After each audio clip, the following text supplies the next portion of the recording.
Oh, welcome to the Sharpe Way Show. So happy that you're with me this evening. And some of you saw me here at 1 p.m. on my radio show this afternoon, but I have returned because I missed you all clearly so much. It's a little bit past 7 p.m. on the East Coast.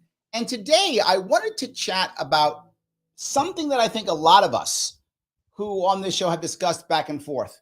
Many of my guests have talked about it. We've chatted about it on the show. The idea or the difference maybe, or the idea behind corporatism versus capitalism, and having to deal with poverty, which people would agree that poverty is a problem. We want to try to fix it to the best of our ability.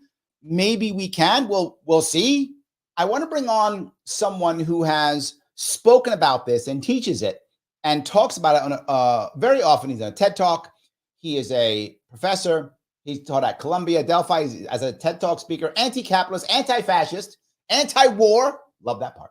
Anti-violence, trauma expert, the man himself, Professor Anthony Zenkus. How are you, sir?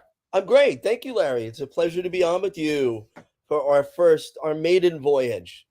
Yes, absolutely. And I apologize about the lighting. Next time, if you have me on again, it will be better. But there we go. We will get better as we move on. And if you like what you're going to hear, I know, please do it. Click that like button right now if you would. You would help me out tremendously. And please follow the good professor on Twitter at Anthony Zenkus. If you can do that, that will be amazing. So, Professor, I have to ask you the question. Yes. I think everybody knows, most people at least know, that poverty sucks. Not good for kids, not good for adults, terrible. But is the issue poverty or is the issue inequality? Well, they're both issues, but we can talk about what those things mean and why it's important to talk about the difference between the two. Okay. Because, I mean, if poverty means you don't have the essentials to survive, that's a crisis. You're in crisis. People have starved to death. People are starving to death around the world. One of the number one issues facing senior citizens in the United States before the Social Security Act, 1935, 1936, was malnutrition. So we could be a civilization of plenty, and if people are still in poverty, that those material things are essential. Isn't that a problem? If you're going to say essential, right? When it comes to starvation in America, and I'm speaking specifically in America, starvation is not an issue. Malnutrition is, right? Well, I said malnutrition. It's not really an issue, though, is it? Yeah, well, being calorie deprived, there's a whole bunch of folks that are calorie deprived. Food insecurity is calorie deprivation, but I'm just kind of delineating the difference between the two different things. Okay, and why it's important. But I guess why I'm giving a little bit of pushback is you mentioned poverty, and I always think of poverty as in beneath some line, right? The government says the line is X. If you're under that line, you're poor. But you're talking about necessities, and only from my experience, and I see around me, I live in New York City, poverty to the point of people not having enough to eat or something like that is true for people who say either are homeless or maybe have an addiction problem or something. But even in that case, they're not starving. They still have food. There are homeless folks that don't have enough food, and there are Americans that don't get enough food on a regular basis. It doesn't mean they have zero food, but that's where malnutrition comes in. I mean, as far as the housing issue goes, we saw a 12% spike in homelessness nationally last year. Yes. Sleeping under a bridge or on a sidewalk, especially in a major city, anywhere from 700 to 1,000 people freeze to death, homeless every year in this country. And but you want to talk about, so poverty would be definable as not having the basics to survive, right? Then there's inequality, and those are two different things. And there's a lot of research behind this, and that is, which is really interesting stuff. Mm-hmm. Being on the bottom rung of a ladder in an economically stratified society does a lot of damage to us as humans. Okay. And even if that bottom rung is in abject poverty, although in this country, again, like I said, we've got hundreds of thousands of people sleeping on sidewalks and under bridges every night in this country. So that's pretty extreme. When you are in a society where everybody is in that place, right? Folks tend to do a little better on the criteria I'm going to mention in a moment. Okay. Than if you were living in a society where you've got a percentage of people that are poor and a percentage of people that are very wealthy and maybe some folks in the middle. Got it. That inequality is toxic to human health and human development. This is backed up with a lot of science. Well, first, let me just preface this by saying we're primates. Yeah. We are apes. We're one of the, actually, the classification for humans is we are one of the 4 great apes. There's orangutans, gorillas, chimpanzees, and us. We are no less. Where do bonobos fall in this one? With chimpanzees. They're chimpanzees. Okay, yeah. Thank you. Chimps and bonobos are almost the same animal, but they diverged based on their environments some time ago. And so chimps live in chimps evolved in a more scarcity-centered environment, and they tend to be more aggressive. Okay. And bonobo, they look cute, but actually I've known some people in Hollywood who said, whenever there's a chimp on the set, go back to your trailer. Like, you do not want to be near it if you don't have to be. Because they can go. So let me touch this piece that you mentioned about the idea of inequality here, right? So I want to finish this piece up though. Bonobos go ahead, please. Are very gentle. Bonobos, and there's not a lot of bonobos in the world. I don't know if there ever were, but there aren't right now. Bonobos live in a plentiful environment where there isn't scarcity of resources. They're a lot nicer, and humans are the same way. And so the point is, we are very status conscious. And if we are in a society, when you are on the bottom rung of a ladder, you know it. Right. And what research showed, and I'll just wrap this piece up quick so you can get to your, come back with something here. Research strongly shows that being on that bottom rung makes us sick. It causes undue amounts of stress. And I don't mean like I'm late for an appointment stress. That's stress, but that resolves itself. You get to your appointment eventually. Yep.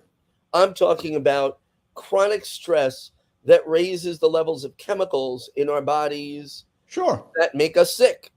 Yep. I think most people would agree that chronic stress is unhealthy for everybody. And everybody agrees. Affects the brain development of children. So you grow up poor in a richer society. These kids are having impacts on their brain development, which will affect them for the rest of their lives. So this whole, like, everyone's equal if you just work hard enough. No, but I want to walk down this road then. Are you saying that it would be better for society in general? Obviously, some people it would not be good for, but in general, if it was more like China during Mao, which there was more equality, versus China today, which there's a lot less equality. Do you think overall, obviously there were bad things, and there's bad to both, but do you think overall it was better under a Maoist society where there was more equality versus now where there's a lot less equality? I don't like the question, but I'm going to give you an answer, but I don't like the question because... Tell me why I don't like it. If you think it's unfair, tell me it's unfair. It's not unfair. But what I don't like about it is I'm not a fan of statism. Okay. China. So we probably have a good overlap in some ways, but China is an awful big country to be ruled by one government. It's a very big place. And look, humans evolved as hunter-gatherers. So we've been a species for about 300,000 years. Yeah. Of that period of time, about 98% of our existence has been one of a cooperative and collaborative group-centered model. And if it wasn't for that, we never would have survived. 100%. You look at Neanderthals had bigger brains. They did. Their craniums were larger. They had bigger brains. We were not good we weren't predators. The only way we were they were stronger than us too. Yeah, the only way we were able to survive, to find food sources, or to protect each other from getting eaten by an animal was through group cooperation. And I'm not suggesting everybody must be exactly identically equal. That's never going to happen. What I'm saying is, when you live in a hyper-competitive society, first of all, it makes us sick. It's not good for anybody. So let me adjust my question to be fairer then. Okay. If we have to accept the fact that China was going to be ruled, if we have to accept that there was going to be, we have to accept that it's true. There was going to be some form of dear leader, whether it was going to be today's Xi or decades ago Mao. With that in mind, assuming that that is a requirement, right, and not your fault, but that's going to happen. It's definitely not my fault. Right, exactly, but it's going to happen. And with that in mind, is it still better to be in a Maoist type of environment versus a Xi? If that's all I got, I'm going to have a leader. Is there a better way of doing it? That. Here's my problem with my problem with that is authoritarian rule is also really, really bad for you. And so there was still poverty under Mao. Sure. So I don't. But my point being is you focused on the inequality, and I agree with you. And what I'm saying is there's no doubt there was more equality under Mao than there is now. In China, there's much more of a gap, and there's much more of an inequality gap in China today, much more than there was actually in 1950. But today, past 5 years, China has. So I would be more leaning toward today. Okay. Although the concepts of Maoism, some of them are very. I'm not a cancel culture kind of guy. Mm-hmm. So Karl Marx said some things a lot that I agree with. It doesn't mean every single. I'm not religious in that way. Mm-hmm. I take what I think matters and I let that resonate. Okay.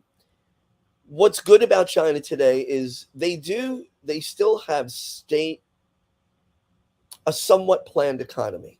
It is more planned than ours. Mm-hmm. It's doing fairly well.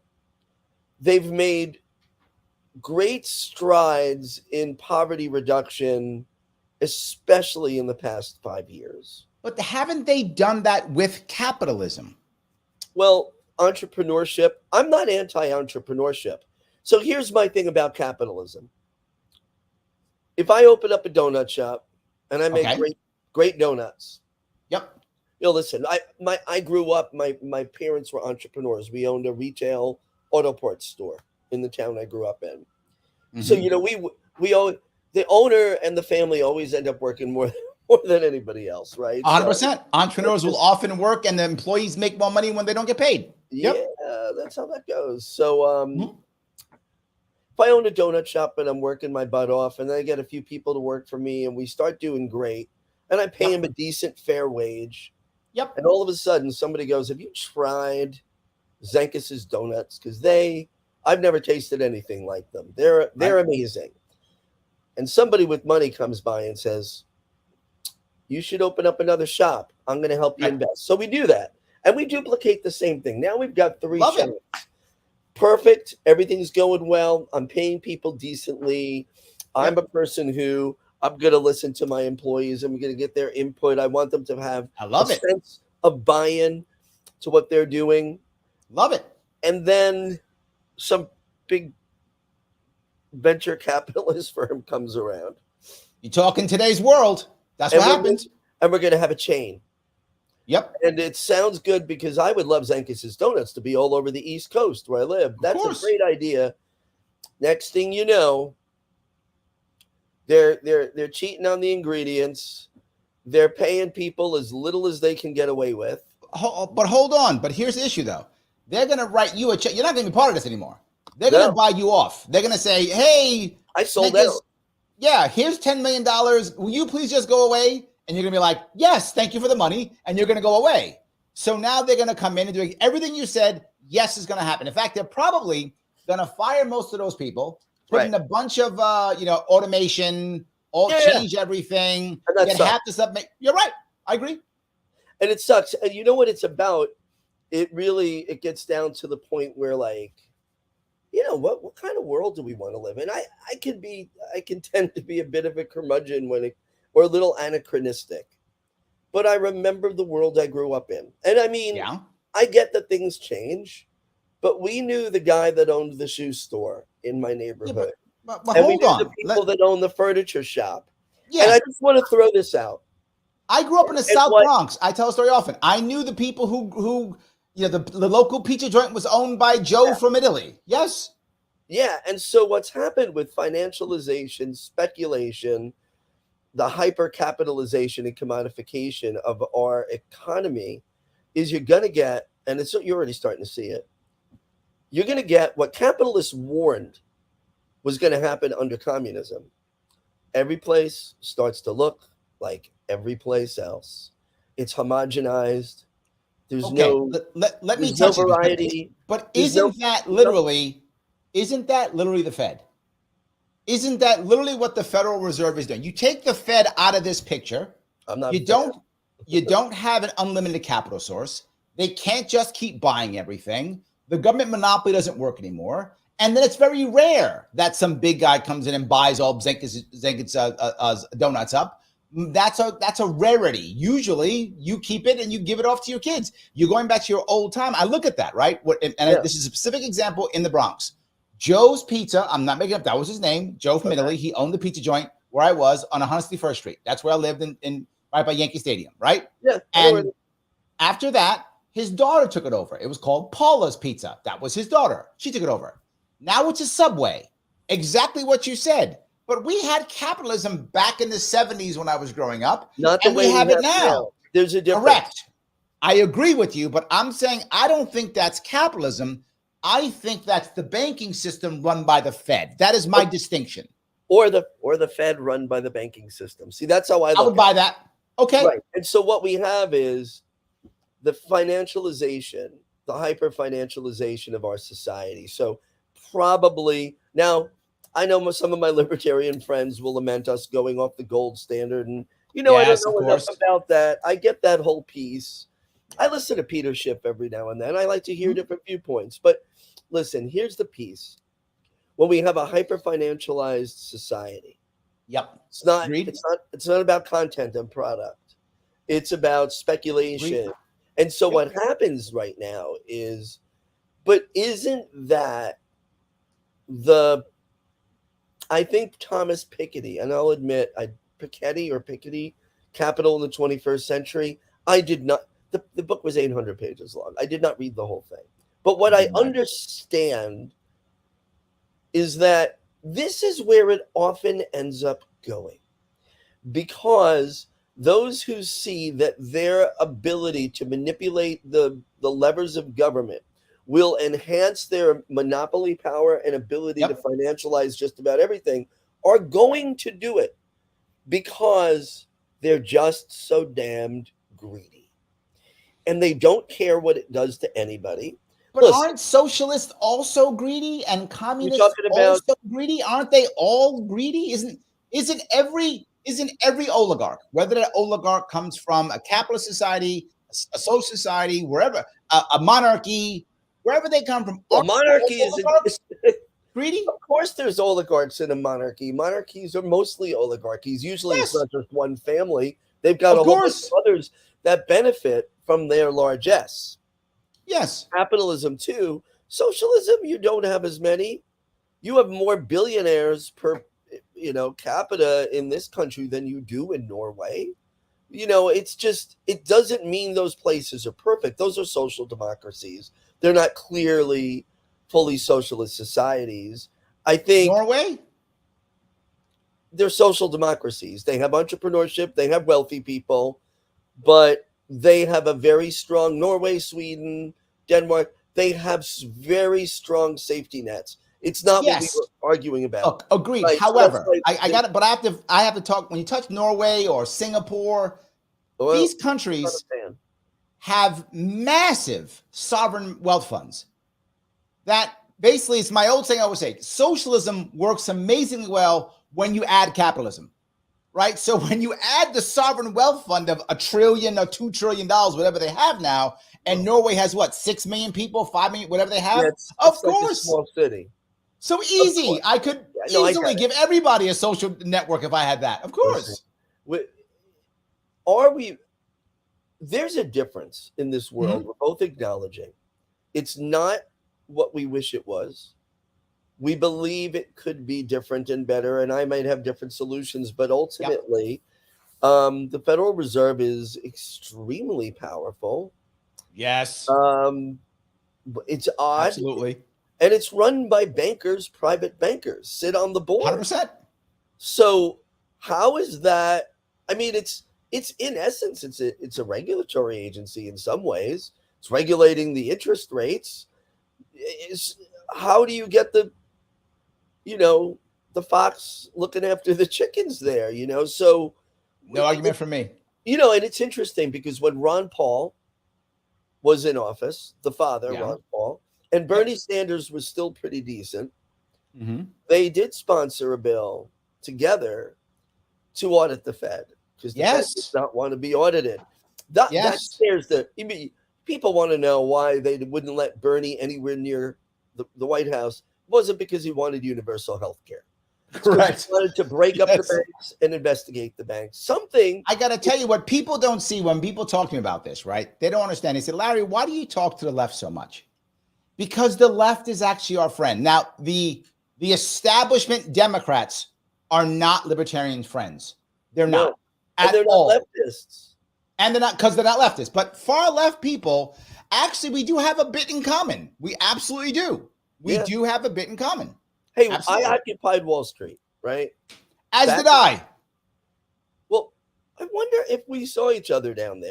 Yes, I was there too. I'm with you. That's where I met Lee Camp. You know Lee? No, I didn't know you met him. Oh, that's interesting. Okay. Yeah, so he was down there a lot. He used to stand up on the wall of Zuccotti Park and do his little rants. And I'm like, this guy's great. He should be a comedian. Someone's like, that's Lee Camp. He's literally a stand-up comedian. And we became friends, and he's awesome. Yeah, but so there were libertarians there. I talked to them all the time. Listen, I had a friend who one Saturday, she goes, I'm bringing a friend of mine. He works on Wall Street. He's got to come in disguise. So he comes with a baseball hat, sunglasses. He worked for, I think, Standard & Poor's, the ratings agency. Sure.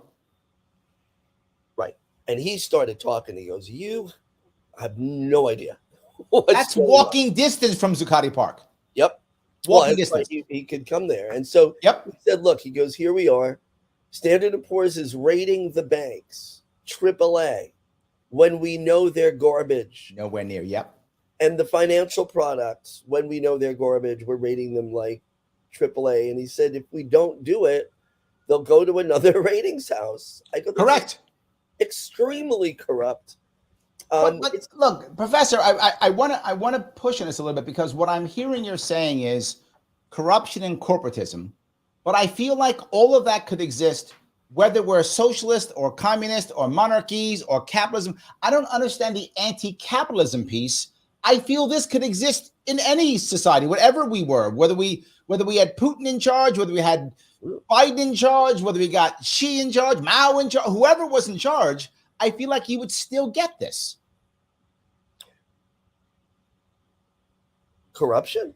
I mean, corruption can happen. No, I mean a corporatist piece where whoever is in charge, the government in charge, is going to start to create monopolies. My argument in response is, if you have a socialist or communist situation, I feel like the only way around it is violence. And I feel like so many more people will die because generally speaking, not 100%, but generally speaking, in socialist and communist environments, the ability to create a middle class and to grow into that are less. I don't understand what a middle class is. I hear that word used a lot. Nobody's giving me a definition. Yes. Right now, I think the middle class in America today, it used to be, generally speaking, somebody who had a good manufacturing job. I don't think that exists now. But that's what I think it used to be. What is the today? I'm sorry? What is middle class? How does that someone decide? I'll tell you what I think it used to be. I'll tell you what I think it is now and what it used to be. What it used to be is someone who could afford to own their own home with one income, and they usually generally had a good manufacturing job. I would think that's what middle class was, say, in the 50s, 60s, 70s. You're defining middle class by salary range and ability to access goods and services. Ownership. Well, yeah, but accessing goods and services is buying your home. You don't have to buy the home, but you have the ability. I would buy that. Yes. Okay. Yes, that is how I would define it. Yes, buy that. But today's world, I think it's very different. Well, there's a reason, and that's because of the hyper financialization of everything, speculation. Yes. Just look what's going on. I mean, everything is being price gouged to death because they can. And a capitalist doesn't care if somebody's kid doesn't do well in school because they're calorie deprived, because they can't afford enough food. They just don't give a shit. You know, I mean, here's a hype. No. Now, when you say capitalist, you mean elite capitalists. If you're telling me, listen, I'm telling you, if you look right now in America today, some of the people who are actually trying to get kids to eat are not the 1%, but the middle and upper middle class people who are giving, who are trying to help, who are doing the right thing. Government programs are failing, and the top 1% don't care. Government programs work well. I mean, I'll give you an example. Child tax credit lifted millions of families when we enhanced it and gave more money. It lifted millions of families out of poverty. You literally give people cash. They're going to spend it on rent and food and necessities. Capitalism does not care. Let me get this point out, though. Please. Okay, please. I'm contending that capitalism doesn't care if you live or die. They want to make profit. You can call it elite capitalism or corporate capital, anything you want, but the bottom line is this. The Boeing whistleblower didn't kill himself. He was killed, right? And people just got me demonetized. Oh, no. It's fine. This doesn't matter. I'm always demonetized. It doesn't really matter. I didn't say by who. That's true. You didn't. It's true. Yes. By the way, before you go there, let me talk to my audience. Guys, because I'm about to demonetize, please click the like button so I can get shared. If you're watching this, click that like button. It does matter. If you're watching on Twitter, please retweet this right now. If you want to support me directly, you can always super chat me. Roger, I see super chat. I will grab it. I promise you. You can become a member if you want to by heading on my Larry Sharpe YouTube page, $49 per month. Click that join button. You can wind up doing that. But no matter what, please like it. And also, please follow the good professor, Anthony Zenkus, on Twitter. Follow him or on X. Make that happen. I'm sorry. Now, keep going. You're being suppressed on Twitter, too, I can tell. Of course. I get suppressed always. Because I linked to your YouTube, and it's gotten 1 like and 1 repost in a half hour or more, and that's weird. They do it also to RBN, Radical. Yes, I've had them on my show, too. Yeah, they do that. So were you involved in the summit, the third-party summit? Is that where I met you once? I can't remember. I don't think so. You mean the one that was in Arizona? No, it was on Zoom through RBN. I can't. Oh, remember. I probably was. I might have been. I think you were on a panel discussion. But anyway, might have been. So a whistleblower for a company. Mm-hmm. Listen, what's the? I mean, everybody knows this is what happened, right? Sure. And I heard somebody. I don't know who was it. Was it Lee? It might have been Lee Camp. Say, you know how we know that it wasn't suicide? Because his last meal was Taco Bell. You know, obviously, that's good. This was not planned. I might be crediting the wrong person. But here's the thing. What kind of depraved mindset believes this is the solution to our problems? Let's continue to be able to make planes that put people's lives in danger and kill the guy standing in the way of everybody finding out how unsafe they are, because look what happened. If you look what happened to Boeing, they financialized. They used to be known for making the best planes. Agreed. They had the best innovation and the quality. Yep. And then the bean counters came in and they said, well, if you can use an old part and nobody knows, why should we buy a new part? And a dork, Yes, a dork but will I walk got it. But up look, to if me. you look at like, I'll go back to communists, and I'm not saying that you're saying is incorrect. All I'm saying is I feel like you're saying that capitalists are somehow uniquely bad. And what I'm saying is Mao killed people, Stalin killed people, Yeah, but I we told you I'm killed not. people. They all killed people, right? Why is the capitalist the bad guy when I could name any other person who was also a bad guy? It would be interesting to see. Well, I told you I'm not. I am not at all a proponent of statist Marxism or statist, socialism. But let me throw this out. Okay. What would the reaction of Cuba, of Venezuela, of the early USSR had been if the United States and its tankies didn't try to overthrow it? I mean, they had the November 20. Oh my God, the November 1917 revolution.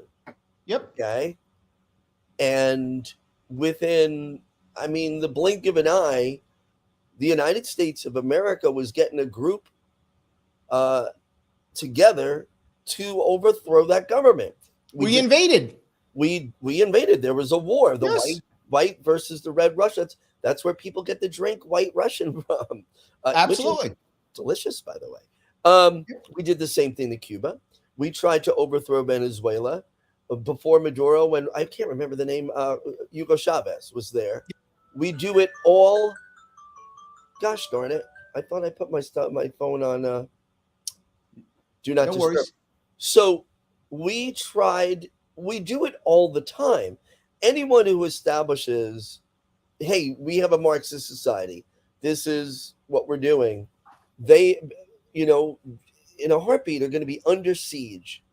So it would be interesting to see. Is it Vietnam a good example? We didn't really pound Vietnam very bad after the war, right? They were communist. They're now our trading partner. Yeah. They seem capitalism stepped in. Capitalism stepped in. I think they live longer than us too.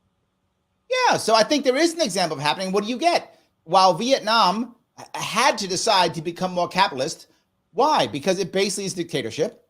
Even though it's officially communist, it has become basically a dictatorship. So they had to give their people something or they would have got killed. So they gave them some capitalism, which makes people happier. Well, I will hold on. You're looking at a snapshot in time. I don't know. Capitalism doesn't necessarily make people happier. People having meaningful connection in their lives, being able to have a sense of purpose. Hold on, the happiest countries in the world are capitalist societies, aren't they? Most of the countries in the world are capitalist. And, I just want to be able to talk about what is it that matters to being human? What does it mean to be human? Our essence and our nature is collective. It's one. 100%. And you could see that when there's a natural disaster. 2001, when 9/11 happened, everybody pulled together. I mean, when Hurricane Sandy, I think it was the next year, 2012. I had friends of mine. We couldn't even get there because there was no gas. I was in the city. But my friends in Queens got together and they had a van and they just went out and bought diapers and bought, cases of water and Sure, and then went down to the most heavily hit areas and just were going door to door handing them out.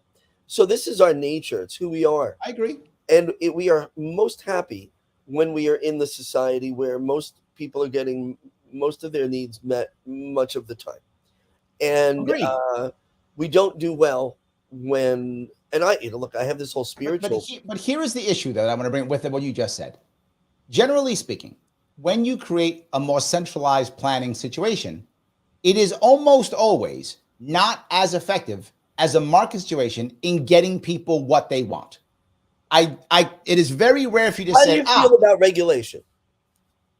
I think a market regulated to ensure people are not harming people is totally fine.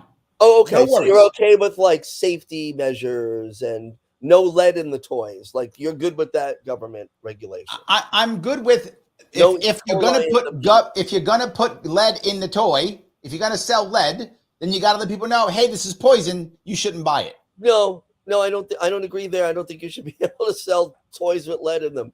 But my problem with that is once you say that, right? This is my issue. Once you say that, you have to be honest with your people, because once you say that, government then decides what's poison and what's not.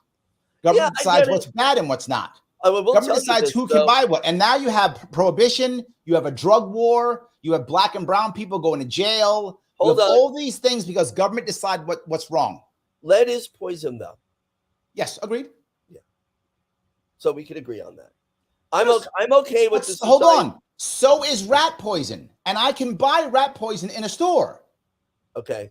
Larry. And it says right on it, rat poison. If you're putting lead in a toy that a child, a 4-year-old or a 3-year-old will stick in their mouth, I want to live in the society where that's not allowed. And not let like 50 kids die so the market goes, well, that company sucks, don't buy their toys. So, we could disagree on that. That's literally what happened. Yeah, but it's not okay. I agree, and we stopped it. We have an FDA right now. It's corporate. That is literally killing people every day. I know. So just because government does it doesn't make it right. Say that. I just we can have third parties. We can have third parties showing people what's wrong. You see it in health food stores, in natural food stores, everywhere. You don't have to have government monopoly, even on regulation. Not required. You can have other answers to this. You just have government making sure they're not lying. Government punishes fraud. Government punishes lying. Government punishes stealing. But you can have third parties. We did it with Underwriters Laboratories for years. UL Labs. I know. For years we did it. And remember, I mean, it's a little separate, but the League of Women Voters used to run the debates. Yes, 100%. Listen. You can do it. When you get the taste of power, when Bill Gates realizes I can be one of, if not the richest person in the world, I can own I could be the largest private owner of farmland in the nation. And also I get to decide global vaccine policy, despite the fact that Bill Gates not only isn't a doctor or a scientist, he doesn't even have a bachelor's degree. And by the way, I don't think having a bachelor's or a master's or a PhD means you know everything. What I do know is this: I don't want somebody in charge of vaccine policy who doesn't even have a 4-year degree.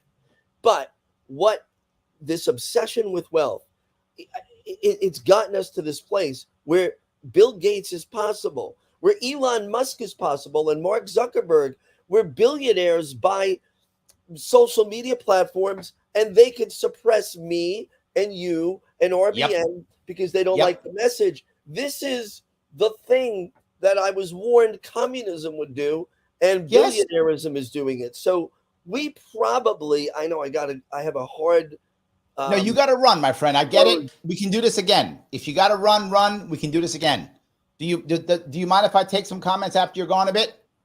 No, feel free to say anything. I like talking to you. So, we should have a longer, I'm sorry about tonight, but we could have a longer, if we do it another time, you let me know. And I'd be happy. I'd be happy to. And better lighting. Yeah, I got to get that ring light going. There we go. Perfectly. All right, my friend. I will let you run. Yellow. Go do your thing. If you want to say something, you can always come back and comment, and you can come back anytime you want. Thank you. It was a pleasure, Larry. All right, my friend. Have a good one. You too. Take care. So, guys, I hope you are enjoying what he was talking about. And it goes back to what I talked about. We want to have conversations about these issues. Here's what I'm sure. The professor is not trying to harm. The professor is trying to help. That's what he's trying to do. I think you see me disagree on many things. I think that's true. But I think he's trying to help. I do believe that. And more importantly, for those of you who are more libertarian, you hardly hear people like him. There are a lot of people who think just like him, who think exactly the same way. Many. And if we're going to make something work in this country, we have to chat with them also and hopefully show them that we're not trying to hurt. We're also trying to help. Let me grab a super chat. Roger, I'm late, but Professor Seeing Larry want to be mayor. Let's get you to run for governor to push New York State legislature to make New York citizens ballot initiative stay. Oh, yes. Yeah, he's on board. So am I. We're on board, Roger. Thank you for the $5. I appreciate the super chat. Guys, if you want to jump ahead, you can always super chat me. It's fine. Even he knows I'm getting suppressed. I get suppressed all the time. Let me grab a couple of these. All right. David says, socialism kills. I think he's heard that before once or twice. I think he has heard that more than once. I think that's true. Andrew says, the government and big corporations got power fever. Well, that I think was my point. I think him and I both agreed that big corporations are bad. I agree too. I just think that oligarchs will pop up in any environment, whether they're socialists, whether they're monarchists, whether they're capitalists. I don't see, and I think he disagrees, but I don't see capitalism being uniquely bad in this. I think governments become authoritarian and they then create monopolies. I think the only chance of survival, look, to be forward, I think his point about Bill Gates suppressing us or Elon Musk suppress, I get that, right? And there's obviously some truth to that. But they're not going to arrest me, put me up against the wall and shoot me. They're not going to put me in jail. Only government does that. And our government does it too.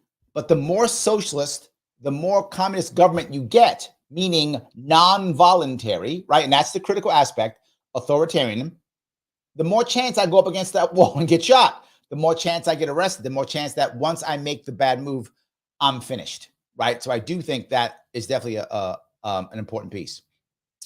Mike Voss says, malnutrition does not equal poverty. Yeah, I don't like, to be forward, how he dodged the poverty question. I think he did dodge it, right? The reality of it is starvation. My definition of poverty is not his, right? His definition was you can't get what you need.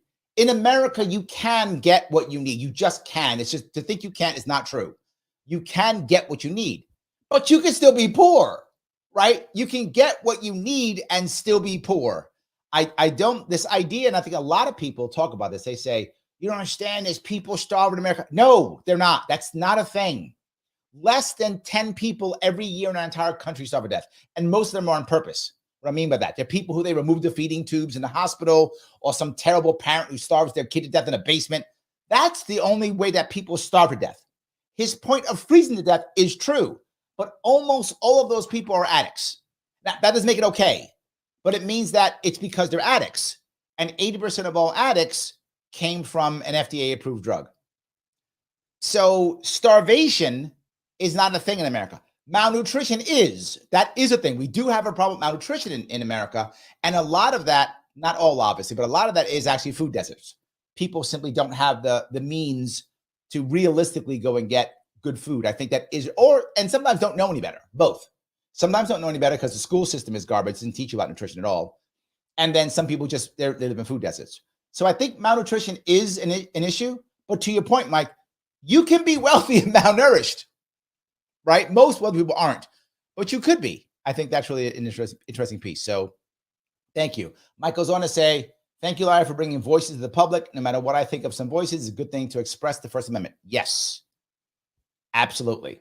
Yes. So he went on to talk about chimps and bonobos.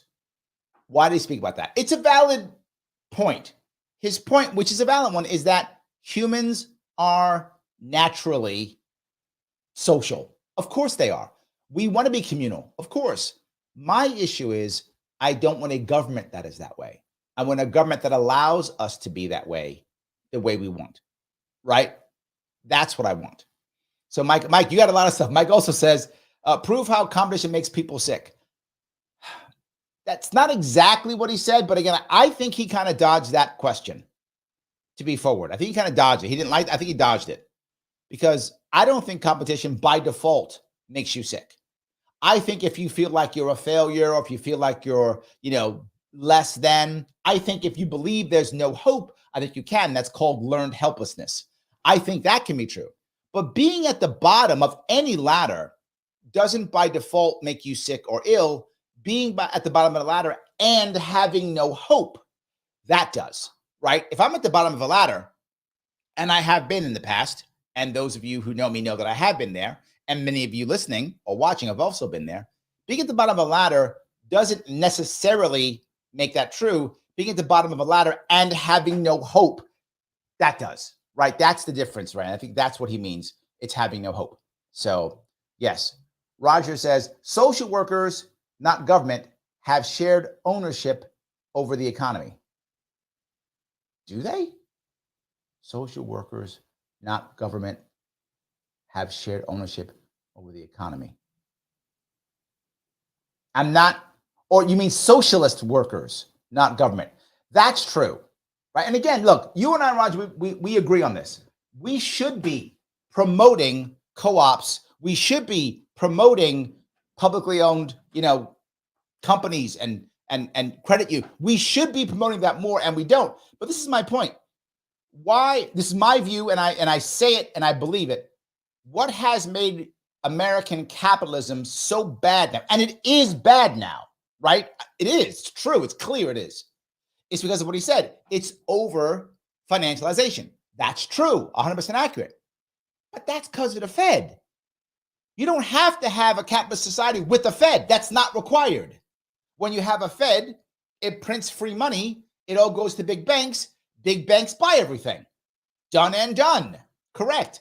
You end the Fed, you have better capitalization.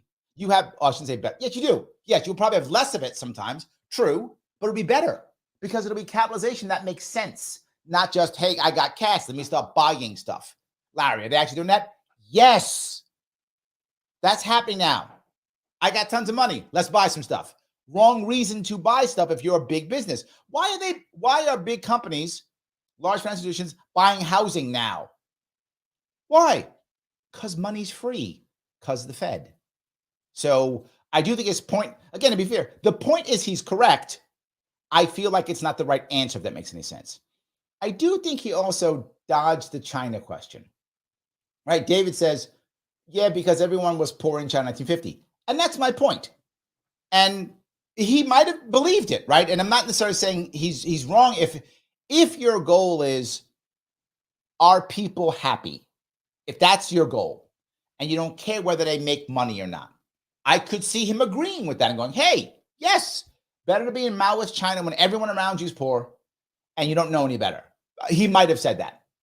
I would disagree. I think capitalism makes you happy. I think it does. But maybe he would have told me the opposite. I think he didn't like the question. But I thought it was a real question. It was the same country, 50 to 75 years apart, right? Same people generally. I mean, a little bit different, but same people generally. And totalitarian government on both sides, right? One top guy on top in both cases. Massive difference in equality. I'm sorry, massive difference, yes, in wealth gap. Which one is better? And I would think China's better now. I mean, again, I don't want to live under Xi, and if I have a choice of what country I'm living in, I'm living here, not there, right? But if my only option was 1950s China or 2020s China, I'm going with 2020s China if that's the only choices I have. And if I'm a Chinese person living in China, that's the only choice I have. So I'd rather go with this one, even though there was more equality in 1950. To your point, David, because a lot of people were poor. So we're all poor together. So yes. Patty says, when I was a kid, 45 or 50 years ago, poor people owned homes and grew veggies in their yards. Yes. A few had chickens and goats, and only one salary because mom stayed at home. How? Yes. You are right. That is what I think if you go back, the middle class owned homes. That was a thing. If you go back, that's what my mom and dad tried to do, right? My mom and dad moved out of the Bronx in the early 80s. Moved out of the Bronx in the early 80s. And when they moved out, to buy a home on Long Island, because that was what you did. That was middle class, right? That's what you did. I think we did that. We just stopped renting in the Bronx and we bought a home. And we had 2 cars, right? That was great. So that was the whole deal. So, and my mom was going to quit working, but my dad got sick and died. And that changed everything. But I think, yeah, I think that's what it is. So David goes on to say, yeah, China's not doing fairly well right now, and it's sweatshops right now. True, yes, China is struggling, and they're about to have, as we are having here, we're having a commercial real estate bubble explode this year. They're going to have a residential real estate bubble explode this year. I think that's true. Gene, you are exactly correct. The only way to eliminate inflation is to end the Fed. I think the issue here is the Fed without question. If you're going to say capitalism has failed or is a problem, the center of that is the Fed. The center is the Fed, 100%. Justin says, all the problems the professor is talking about have been caused by taking us off the gold standard. He must have seen that because he mentioned that. And devaluing our currency. You mean the Fed, Justin? Inflation is what making everyone poor? You mean the Fed? Yes. It's what killed the world he grew up in. Yes, yes, and yes. Yes. John says, we don't agree on everything, but the professor's a good guy. I agree with that completely. I would have him on again in 5 minutes. Of course I would. Yes. Whoever sends his views well, and the things we agree on, war, government abuse, are the big issues. Glad to see him on. Yes. Look, the reality of it is I think he wants more of a, if I had to guess, and maybe if he comes back on, we'll ask him. I think he would want more of a localized, direct democracy world. When I had Howie Hawkins on here, he was the Socialist and Green Party presidential candidate back in 2020. He was open. He said, look, I want the most direct democracy I can possibly get. He wishes every individual could vote on every single thing, right? That's his world is that world. His world is everyone's voting. No one's in charge. We're voting on everything. It's a different way of looking at things, right? And the smaller you get, the more that makes sense, right? That's it. Michael's going to say the Nordic companies, by their own definition, are capitalist. Yes. Accurate. Yes. And again, massive, and I mean massive sovereign funds, right? The Norway sovereign fund, I think, is $2 trillion. It's in that area. It's $1 or $2 trillion. There's only 5 million of them. There's more New Yorkers than there are Norwegians.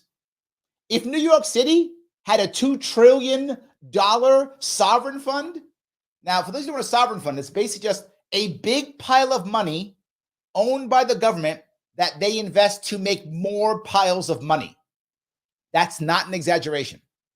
It is a massive pile of money that they invest across the entire world. The literal definition of capitalism. What he said, well, this guy's going to buy your company. That's what these sovereign funds do. So socialism works wonderful when you add capitalism. Then it's great. If I had $2 trillion for New Yorkers, I give everybody gets healthcare. We all get checks. I got $2 trillion and I'm making more money on it. I'm making hundreds of millions of dollars every year just in my investments for my $2 trillion. I'm sorry, hundreds of billions, not millions. That's chump change. I'm making hundreds of billions of dollars just from my $2 trillion. So yeah, everybody gets, you get a new car, of course. So yeah, and of course, yes, user has been banned for naughty words, says, and America's paying for your defense. Also true. Yes. So I think we agree on that completely. Yes. So Patty says they shadow banned Lee Camp off YouTube years ago. Yeah, they've shadow banned.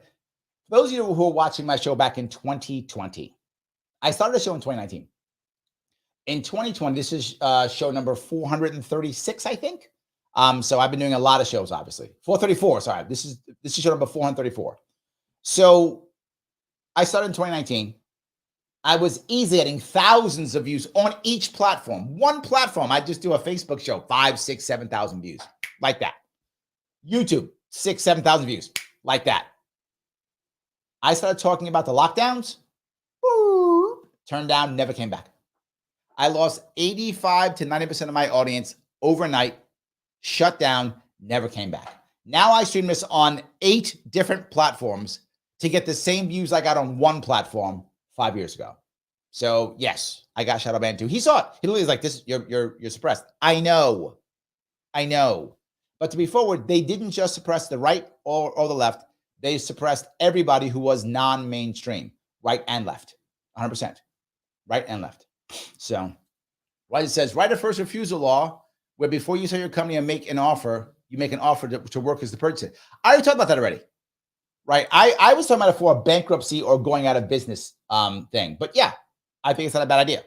I think you do that, and again, allow the workers. You do what I say is, I call it kind of like a right of first refusal, as you mentioned, but there's a little bit of like a month or two, right? Whatever it is, a time period where you have that time to get your financing together, decide if the workers want to buy it or not. After that period, say 2 months, I'm making the number up. I'm not sure what I want the number to be. Sake of argument, 60 days.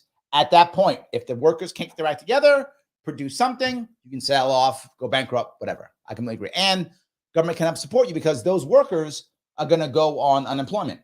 So they can give the unemployment up front as a way of helping to secure the loan. Here also. So also could work 100%. So, all righty. I hope I say your name right. Devo Javier Moffat. What do you mean by socialists and communists when you use the words loosely and vaguely? Yes. What I mean by socialists and communists is what modern day governments who say they are mean. I don't mean that as in, I know most people in today's world, and a lot of people don't know this, the meanings of socialists have changed for the average leftist in America today. If you went back 30 or 40 years, most people would have said, well, socialism is Cuba. That's what many people would have said. Not all, of course, but many would have said something like that. Oh, it's Cuba, or it's China, or whatever. Something like, they would have said something like that. They would have named some country and said it's that. Now, most people say socialism is workers owning the means of production, which again, I'm not against at all. When I say socialist and communist, I mean the government enforces this. That is my issue. DeVoe, help us say your name right, DeVoe. Government enforcement. In other words, I don't have a choice, as Roger said, that if I'm selling my company, I have a honeymoon period, whatever that time period is, right? A month or two, whatever that is, to give my workers an option to buy if they want to. No. I remove private property and I don't get to own a business. I don't get to have it, right? So you get to keep only personal property, meaning I have my cup that I own, that is personal property. I don't get that any private property. I don't get that. That's what I mean by socialism and communism. When government enforces that, does not give me the option.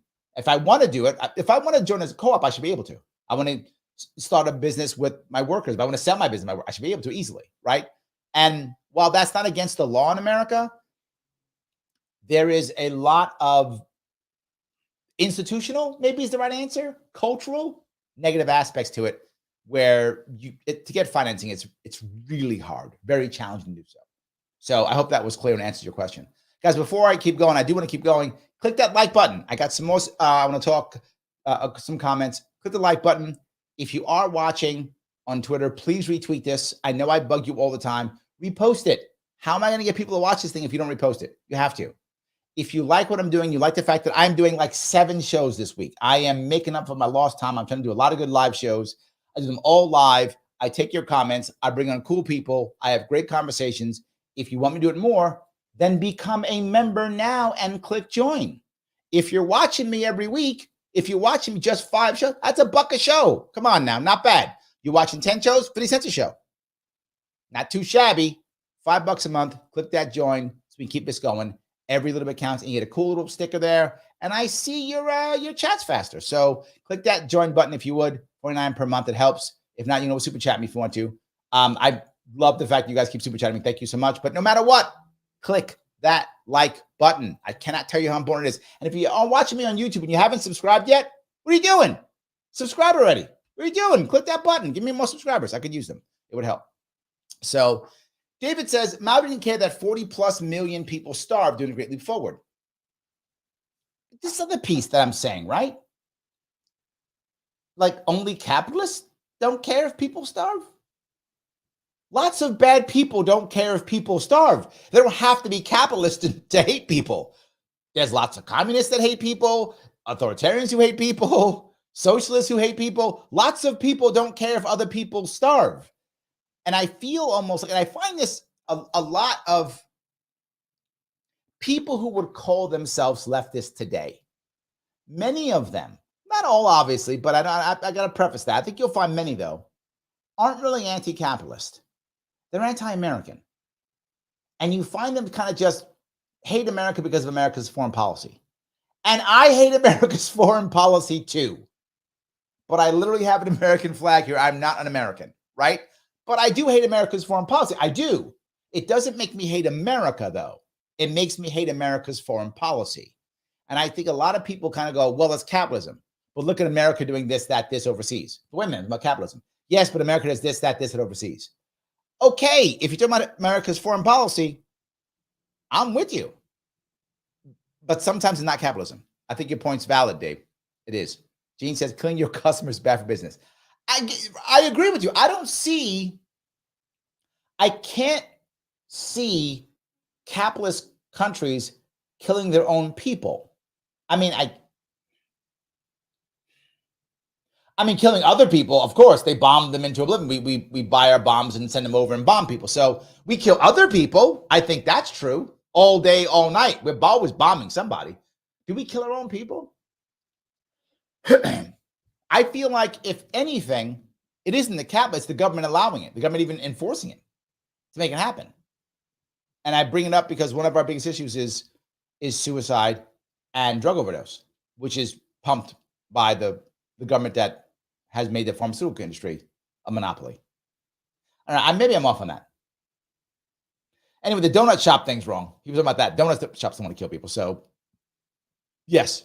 So, anyway. So, let me keep going here. Let's see here. Patty says, our dinner tonight was made by stuff obtained only at food pantries. Aw, 4 adults, all with incomes, and 3 kids fed completely by food pantries. So, wow. Oh, I see what you're saying. Yeah. No, it's a valid point. This is what I'll bring up. The system is failing. You're right. Made by government. And who's helping out? Food pantries. Run by individuals who's going to make things work. The system is broken. I agree. And again, many people, and you've heard me often say this, if you want to find out what's wrong with America, ask someone on the left or Democrat. You want to find out what's right with America, ask someone on the right or Republican. It's often true. What's right with America? Republicans are like, this is right, that's right. Conservatives, this is what's good about America, that's good. And they're usually right. What's wrong with America? This is wrong, that's wrong, that's wrong. The leftist is usually right. And he's right. This is a problem. Patty, you're right. This is a problem. My issue is, how do you fix it? I don't think that answer of getting rid of capitalism now is the answer, right? He talked about the idea of regulation.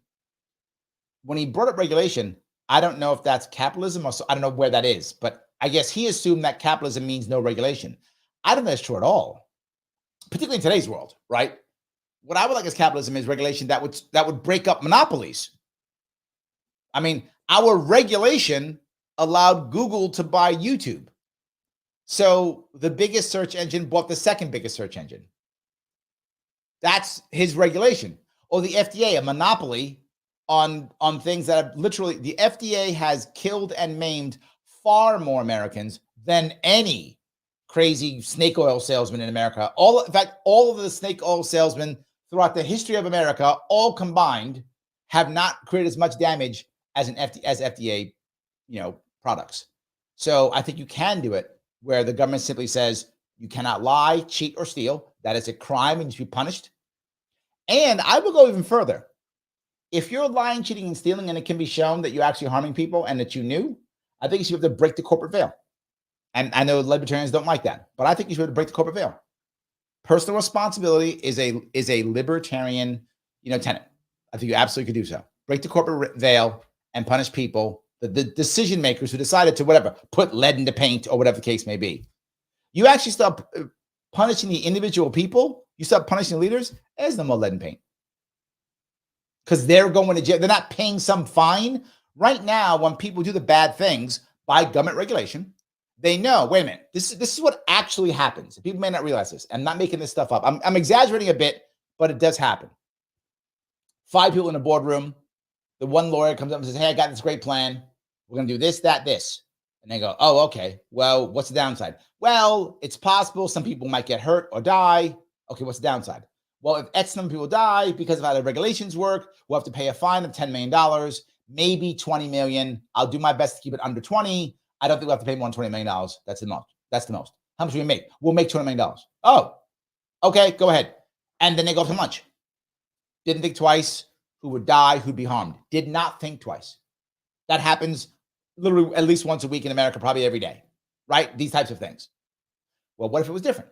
What if the lawyer goes to the guys, well, some people might die if we do this thing. Okay, really, what's the damages? Well, they're probably about $20 million in fines, and you might personally go to jail for 30 years.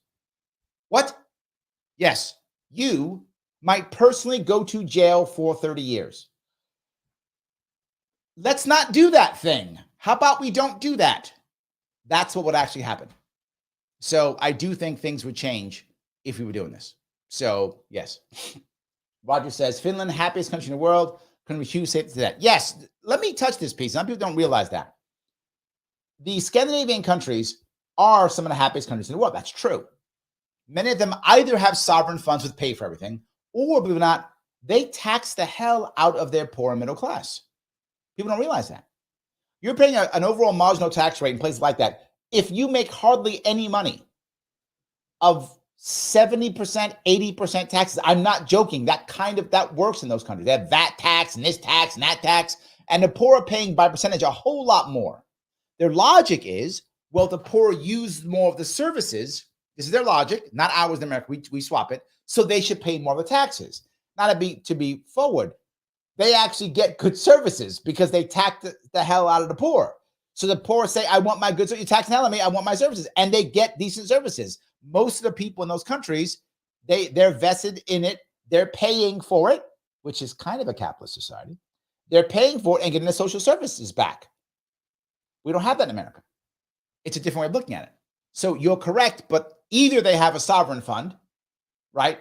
That's option one, Singapore sovereign fund, Norway sovereign fund, or they have tax rates that are insane and paid for not on the backs of the wealthy, paid for on the backs of the middle class and the poor who use the services.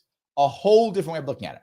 So you actually have a whole lot less income to spend in those areas, but you're right, you are happy. This goes back to his point of being happier, right? They are happy. They aren't spending as much money, but they are happier. I think that's true.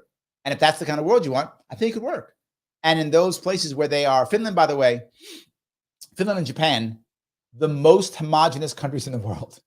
And along with Korea, the top three, most homogenous. If you live in Finland, you're a Finn. That's what you are. So yes, absolutely true. All right, let's grab a couple more of these. I appreciate this. Gene says, how did League of Women Voters get ousted from organizing debates? After Ross Perot made real impact, the Democrats, Republicans got together and said, that's over, we're ending it. They just got rid of them. And they made what's called if I remember right, the Commission of Presidential Debates is bipartisan, Democrats, Republicans together, and that's it. That's it. They just made it that way. So yes, they decided that they just didn't do it. They just made it, and that was the end of it right there. Done. So, all right. Mike says, I'm hearing a ton of feelings, but not a coherent, logical position. At Anthony, you jump from issue and subject without supporting your point. I think he did jump around a bit, right? He did. I was trying to get some things straight. I think he did. I think he jumped around a bit. Maybe I needed more time to kind of get some more out of him in that. But maybe, yes. John says, please do it again. Just getting good. I love bringing on people who are leftists on the show. I do. I think we actually have a lot in common. I really do. At the end, yeah. I think we do. We do want more of this. Yes, we do want more of this. 100%. I do like the idea. So yes. Dave says, obesity is a thing in America. Yes, and that's my point. But you can be obese and malnutritioned, right? Those two things go together. Caloric issues are not a thing. I know he did say that, but caloric deficit in America is not a thing. It isn't a thing. Malnutrition is. Caloric deficit, if you have a caloric deficit, it's because you have a substance abuse problem. And I'm not putting that away, but I'm saying that's the reason. And you're not going to a shelter to get help. That is why you would have a caloric issue. You are choosing your drug over food. I know I've had an addict in my life. Many of you listening, I'm sure, have had an addict in your life, and they will very often choose their drug over food. That's true. So in that case, yes, there are some caloric issues, but that's not because necessarily of a capitalist or socialist society.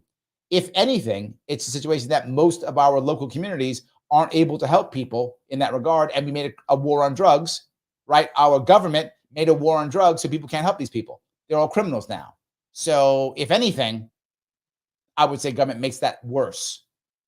So yes. All righty. David says, I agree with you about hope. We are having a bit of a hope crisis in the world these days. Yes. Hopelessness sucks. I know the feeling. 100%. 100%. Yes. If you're at the bottom of the rung of the ladder, bottom of the ladder on that rung, but you think you can start climbing again, you're not hopeless. You don't think the world's ending. You don't have chronic stress. Remember once I told a friend of mine years ago, I said, every day I wake up, I'm at war. And she said, oh my God, that sounds horrible. I said, no, it's glorious. It's the reason why I get up in the morning. When I'm not at war, why get up? Right? I'm at war till they put me in the box. I have reason to move. I have stuff to do. I have stuff to achieve. I have hope for the future. Constantly. People tease me all the time. You're optimistic. Guilty as charged. Guilty as charged. I am. I'm trying to make things better. I am trying. It's not easy, but it gets me up in the morning and I keep coming, of course. Roger clarified. Thank you. Okay. Socialism is workers having shared ownership of the economy, not government. YouTube only gives me 50 characters, so I had to write shorthand. Got it. Thank you so much for that. I do appreciate it. And I agree. Most people who would call themselves leftists or socialists today would agree with that. I think that has changed since when I was a kid. When I was a kid, there was a different definition. Well, at least people said things differently. And I'm not against these. I'm not against these. Mike says he didn't like any question. You were supposed to accept and obey his feelings, apparently. That's funny. That's funny. Yeah, that's good. All right. If you were alive from 1933 to 1944, would you vote for FDR economics aside? Me? No. No. And this will make some of you upset. I think FDR was an absolute horrible president, one of the worst. And I know some of you are like, what? I think he was. And I'll give you one of the biggest reasons why. It's World War II. Yes, he did several things that were terrible. Jews are coming over from Germany, trying to come to America.